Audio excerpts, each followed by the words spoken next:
That groundhog said 6 more weeks until spring. So beat the spring rush. And I'm going to show you today a beautiful little 2-bedroom, 1-bath with a basement condo in Washington Township for under $200,000. Let's check it out.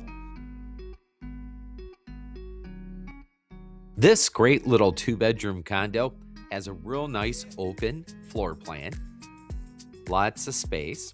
Now, right out front, I don't know if you noticed, but you have your own personalized carport right outside the door. Through the sliding glass doors there, you have a nice little deck. You can see the barbecue ready for you. Nice size rooms.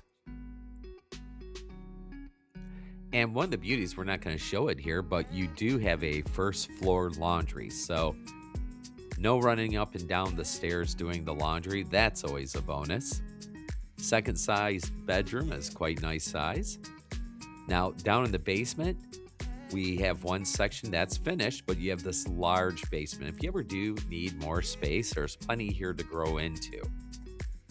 Then you've got this lovely little bonus room over here, perfect for an office, workout room, whatever the case may be.